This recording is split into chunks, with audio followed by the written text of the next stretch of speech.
This car has helped me save $30,000. Let me tell you why, and why you should not get into debt to buy a brand new car when you can buy something like this. And I did get a little lucky on this car. 2007 Nissan Altima. I like to call it the Heltima. You already know what it is. With look how many freaking miles it has. Let it load up. This car has 284,000 miles. And a lot of people will see that and think that this car is no good or that it's on its way out. And then I'm not gonna lie, in ways it kind of is, right? But that's the such beauty of this, because putting in a little bit on maintenance and repairs definitely is more like, I'm not gonna say rewarding or profitable. I don't know what term I should really say, but if I was to go out of my way to buy a brand new car, as soon as I drive it off the lot, it's gonna depreciate in value, and the amount of money that it will depreciate that I could have spent on this fixing it is about the same. And on top of that, this leaves me with no monthly payment, decent insurance because it's an older car. It's not going to be taxed like crazy. And it allows me to use the money that I would be spending on that monthly payment to save, invest, and to grow my money instead of just letting it die away on an asset that depreciates over time. Because this car, like any other car, there's certain cars that, collectible and they will appreciate over time. But overall, most cars lose value. And to me, it's less about that value that you lose. It's more about having the loan that has interest, which is insane, especially nowadays with the amount of interest these car loans have. And then that freaking chokehold they have on you with those payments that are freaking insane, that you see all over freaking social media. I don't know if y'all have seen them, but people are out here paying $1,000 car loans. $1,000 monthly payments on their car loan, which is freaking insane, man. Think about what you can do with $1,000 in a month, every single month.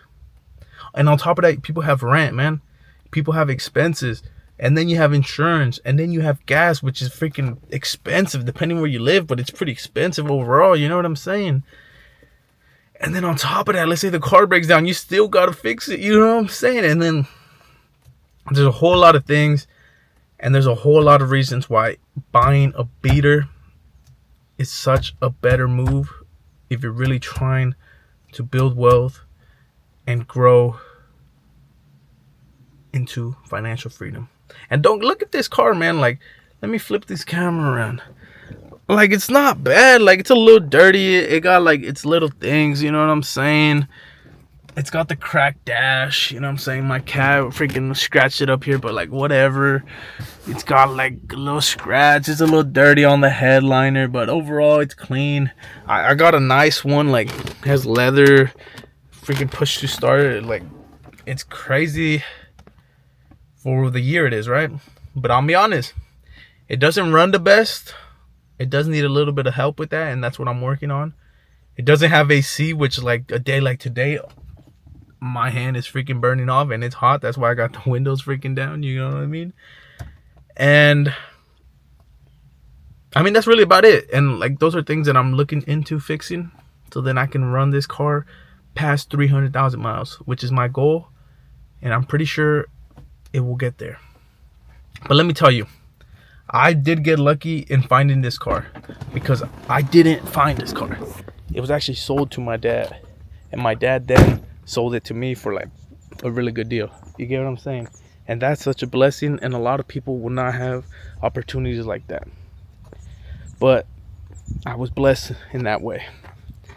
But then having to fix it and all these little things, it pretty much ended up costing me like around $3,000, which with $3,000 to $5,000, you can buy a really nice car that is reliable, fuel efficient, and just comfortable. And that's really all you need from a freaking car. But don't get me wrong, before I had this car, I was into cars, and I had a sports car. And by that I mean like I had like a nice little car that I would modify and I would have fun with. But then that car ended up costing me so much money over time because it kept breaking down. It wasn't the best on fuel efficiency, and by the end of its life I ended up selling it because I was like, that's when I was really coming into my financial journey, and I was like, you know what, this car is kind of holding me back right now. Let me sell this, buy something. And this came around at the exact same time, which was a blessing.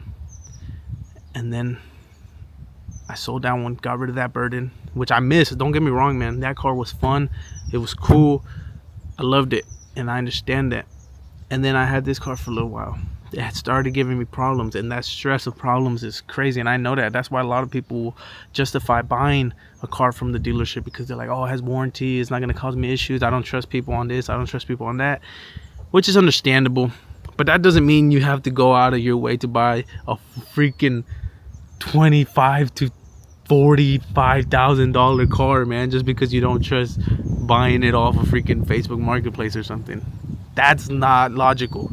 That's just you making excuses to justify a bad purchase because you want to be perceived as successful, or you want to flex on other people, or whatever the reason may be. And that's not good, because if you do that, you just got yourself into debt with crazy interest, all for a car that has lost its value, and you have nothing to show for it. Because if you don't have savings, if you don't have your investments, and all you have is an asset that is depreciating a lot over time, you're not ahead, man. All you have is a nice car with no money, and that's the worst position to be in. And that's where this comes in. Having that emergency fund to fix things, or to spend money on the things that are needed in order to have that peace of mind. And by that I mean this. Let's say you're in the market to buy a used car. I have a little bit of experience working on cars, and not like crazy, but the basics and a little bit more than that. So I can look at a car, and not always, but like I know, like, okay, like this is fucked up. You know what I'm saying? So I have that experience, and I have my father that has that experience too. So when I sell this car, or not even sell it, but when this car dies and I buy the next car, I have that peace of mind knowing that I know a little bit, and that I won't just buy a complete dud, which happens and it sucks. But that's where I'm saying that emergency fund for the peace of mind. Because if you're on the market for a used car, you could freaking pay someone to come with you, a mechanic, for the inspection. Because a lot of people will skip over that to save $300, but then they buy a bad car, and then you have to spend over $1,000 when you could have spent $300. They would have been like, hey, don't buy this, and then gone on to the next car. And it sounds crazy to waste $300 like that, but peace of mind, and you end up saving money in the long run. So definitely look into that. But this used car is helping me save so much money, and it's helping me achieve financial goals much faster and more responsibly, because I put my pride to the side. Because there was moments where I was driving this car, especially when I was first taking out my girlfriend, man. I remember thinking it was like mid-summer, man. It was hot, like it was hot. And I remember I was gonna be like, fuck, I gotta pick her up, I got no AC. What if she's not messing with me? What if she's like, this is embarrassing? What if she's like, all these different thoughts in my own head. And it was bad, man. Picked her up, it was hot, backs were sweating, had leather seats and everything, wind noise on the highway because we had the windows down because it was so hot, couldn't really talk. It was a lot, but she rode it out beautiful, and it's just a funny experience. And I still have no AC on it, and she's still riding with me, you know what I'm saying? So like, it's kind of funny. But I definitely had that in my head, and I was this close to pulling the trigger, taking out a loan, and buying a freaking car from the dealership just because of that. And I was overthinking it a lot, and that would have actually cost me to go out and buy a freaking car from the dealership to take out a loan. And I was this close, man. I'm telling you, I was close, because I understand that emotional and that freaking insecurity and all these different things that make people buy these cars. I get it. I was almost there myself, but I stuck to it. true to myself and true to the plan I had. And I was like, fuck it, let's see what happens. If she likes me, she likes me. If not, then that sucks, but it is what it is. So I ended up not going that route and kept this car, put a little bit of money into it to fix it up a little bit, and it's doing me well still to this day. And that money that I would have had to pay monthly, I can now use to invest and to grow my wealth instead of having that burden every month. And you never know what happens, man, because look, I have this car, it belongs to me, it's paid off. If you get a car and you miss a month because you either get laid off, you lose a job, a crazy expense comes around and you don't have enough to pay that, you're gonna fall behind on your payments. Then that interest that is already accumulating on it and all these bad things, man. And then maybe it gets repoed, maybe the bank takes it back, you're left with nothing, man. And I think you're still left with the freaking loan, right? And all these bad things happen, man. And then people think, oh, there's so much with freaking cars, man. I'm telling you, like, do your due diligence in finding a nice, reliable used car that is within your budget. And just because you're buying a used car doesn't mean you have to buy a freaking junker, man. You can save some money, buy a junker, to then buy a little bit of a nicer one. You can do that. But you can find some really nice cars for a freaking reasonable price that aren't totally beat up, totally ugly, totally like bad. You know what I'm saying? There's a lot of freaking nice cars that are reasonably priced, and you definitely have to do some research and look into it a little bit, but they're out there, man. They're definitely out there. Like the next car I'm looking to buy when this car dies, it's a freaking second gen Prius. If it has a good battery and it's maintained well, that car will last you to like 300,000 miles. And that's what I'm looking to get because it has such good freaking gas mileage. And they look decent, just a little bit of tan. That's it. That's what I'm planning for the next one, right? Who knows if I end up going a different route, but that's a good one. Another good one, let me just throw in a couple good ones for y'all. This year Altima is pretty good as long as it's been maintained. 2007. What else is good, man? A Honda Civic. I had a freaking 8th gen Honda Civic 4-door, and that one was really good. I really liked that car, actually. I liked it more than this one, but I ended up having to sell that car. Another good car is a Lexus ES300. Has a good reliable engine, and Lexuses are Toyota, so they're reliable. Even a Lexus, if you have a little bit of a bigger budget, you can look at a Lexus IS250. Those are a little bit nicer, just like the Altima right here, but just a little bit more luxurious.